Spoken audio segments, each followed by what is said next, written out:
Namaste, everyone. Today we are here to understand a little more on how women can actually take care of their health. Very important. Most women think that, I have to first give a lot of time to my family. I have to give a lot of time to my, workplace. When do you give time to yourselves? Have you thought that?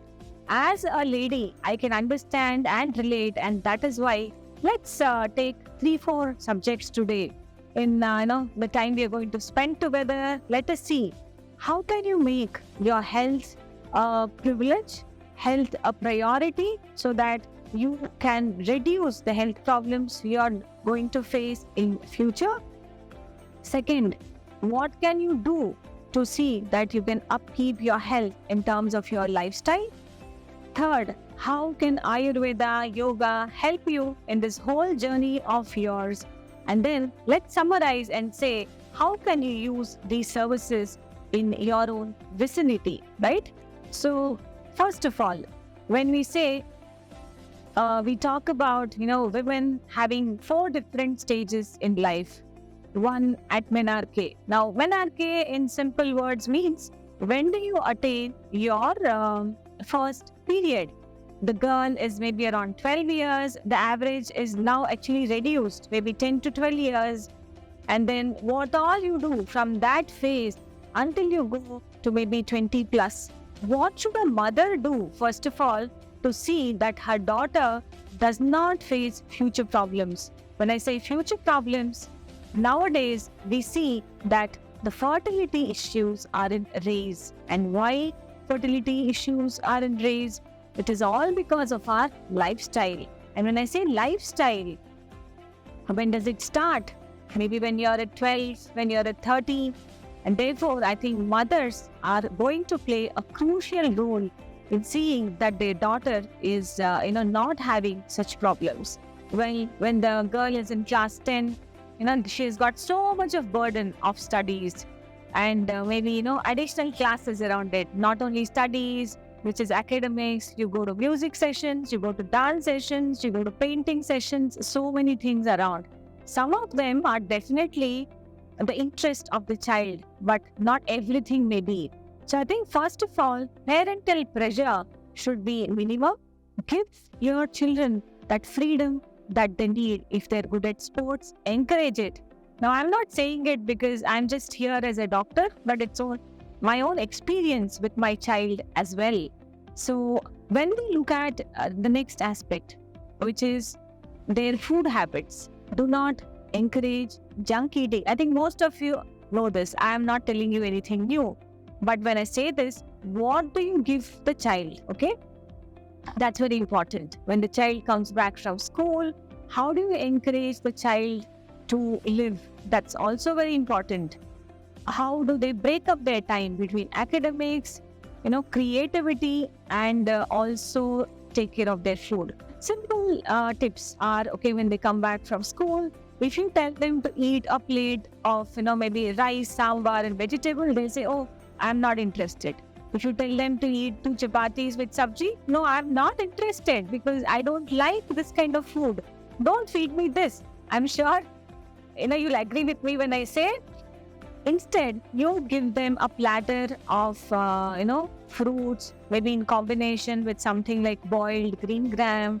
We can also, increase their appetite toward taste, bring in that difference in taste by including few things like, maybe some different types of sauces made up at home. Maybe, for example, a tomato sauce with some chaat masala and few other things which are always very, very useful. Okay. So I'm talking based on my experience also. The next is, don't give them biscuits. You say, okay, I'll give you a cup of milk and I'll give you 2 biscuits. Is your meal done? Absolutely not done, because this is not going to help the child. It's a digestive problem you're creating to the child. You're creating obesity, which might come in future. Paneer and cheese is another problem nowadays. Anything you want, okay, let me give a cheese roll, let me give a paneer roll, let me give paneer and bread. Sandwich is what I'm talking about. So please mind the use of such products because they are processed in nature. If you are ready to make paneer at home, hung curd, please make it. There is no problem, and eat it. But you should also know at what frequency you should use it. Likewise, let's move on to physical activity. The child has to at least, go in for some things like cycling in the evening, go and play with children of the same age group. Do not encourage them to sit at home, play some games, video games, etc. Because we see large population, especially girls. See, I have seen it in my own apartment. I see most of the boys outside and most of the girls are not visible. Now, where are they? They're either in groups sitting somewhere and chatting, or they're slowly taking walks around the apartment, or they're sitting and watching TV and doing something like this. This is not how you have to cultivate their lifestyle, because physical activity now is going to definitely help improvement in metabolism, improvement in the hormonal balance, and therefore regular periods. What they need is regular menstrual cycle so that they do not have a problem like PCOS. And PCOS is one of the commonest problem now which we see in girls as young as 14, as young as 16. And it is definitely damaging, because going forward, there is a definite problem in their reproductive health. So that is why I said that we need to look backward to see how we can, say that futuristically we can stay healthy, help our daughters stay healthy. Looking into the future is now therefore dependent on what we have done in the past. So futuristically, managing PCOS is always dependent on how we have managed our lifestyle. Now, right now, you are a working professional. You are stressed because you prepare yourself right from the morning, go out to work, come back home, and then again attend to requirements at home. And if you are newly married, you also have certain other issues to deal with. Well, there is so much we can talk and so much we can add on to your lives, because we are always looking forward to impact lives of women who definitely should understand what they should do, how they should do, keep up their health, and definitely, face less problems, because our vision is to always restore lives of people and help them reclaim their lives. And that is where Ayurveda, Yoga, Naturopathy will come into picture, because they are holistic systems of healing. They don't look at you as just, one particular problem in you. They look at you as a whole. They look at your emotional, physical, and mental well-being as well.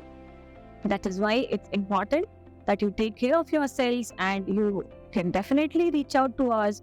Reach out to Vivekananda Health Global Centers. You can even consult us online if you are not in the near vicinity of our centers. So do stay tuned and do post your questions. I'll be happy to answer your questions, and look forward to seeing you all more healthy. Take care. Thank you.